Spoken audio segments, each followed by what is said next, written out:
you bring up a good point with the government bait and switch.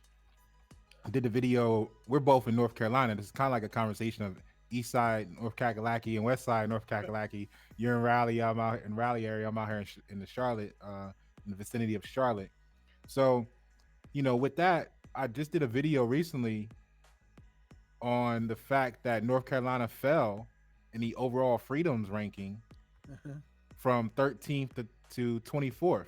And on their measurements, personal freedom fell from 13th to 33rd. Uh-huh.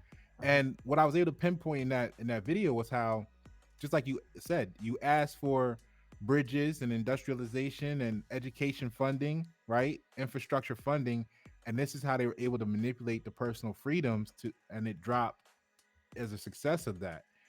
So we definitely have to take charge ourselves to prevent opportunities like that from hindering personal freedoms and infringing upon businesses and being too many regulatory issues going on and stuff like that.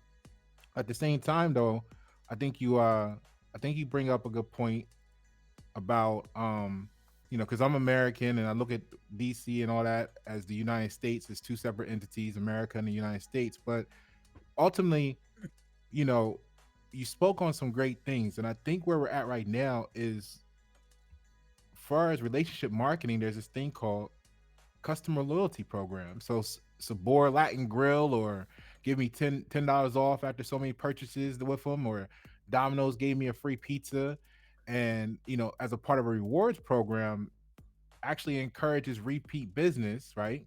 So then the repeat business starts to put a smile on your face every time you smell nachos and pizza. And then it psychologically makes you start to embrace them like you do, the fresh baked bread of grandma or the cookies. So now, how do we work that thought process into business itself from relationship marketing? And then go ahead as far, now that we're on topic, as to say, how do we build that into our communities to create sustainable communities, Martin? Well, I'm trying to think where to jump in on that topic, but Take your time. first of all, I just want to say I'm a much bigger advocate of loyalty programs and combined specials where you put things than massive discounts. Um, Offers like some that I won't mention it, but it starts with the G that gives insane discounts. I've actually seen that destroy more businesses than anything else, small. Because what you want to do is you want an incentive that attracts the customer you can serve best. But if you make it all about price, you're just becoming the Walmart of your industry, a commodity.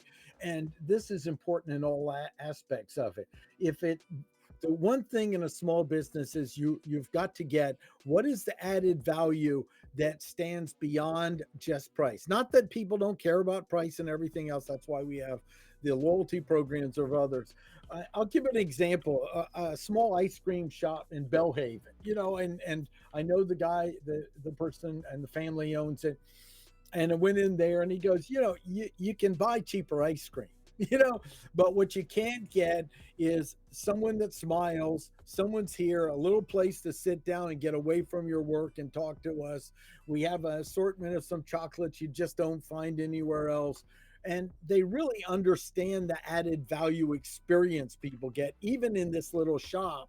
And that's very important to start with, is what is the experience. That's why I just completed teaching my brick and mortar marketing class, and it's really about thinking of the total experience and how do we get to enroll every customer into becoming an ambassador of our business and be sorting for it just like chamber directors do, and making sure we aren't just a clerk in our own business. I There are so many aspects to your question. Ask back, because I don't know that I addressed them all there. Yeah, I mean, you got a good bit. You got a good bit going on. It's just basically, on the community level, in particular.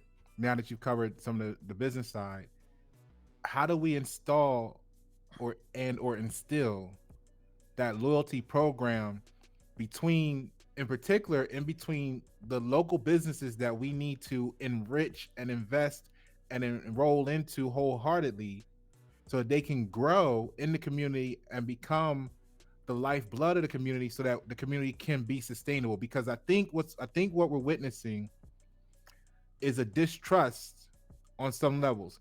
The consumers, they think because you're local, granted, you got the people that are bought in already. We're not talking about Right, them. We need right. to reach a critical mass here, right? So we need more people. But there's the people that say, "Hey, I would rather go to Walmart to save $4 on a product instead of giving it to the neighbor the extra $5 to make sure that that product is available in the community." They would rather go to Walmart, save $5, so that that money can go to China, and then they can buy Nikes with the savings after they bought 24 items. They're gonna go buy a pair of Nikes, which go to China, and then they're wondering why they wake up one day and the community's humble, which means not proud, because all the proud stuff we had, the noble, excellent, splendid things, are now in China.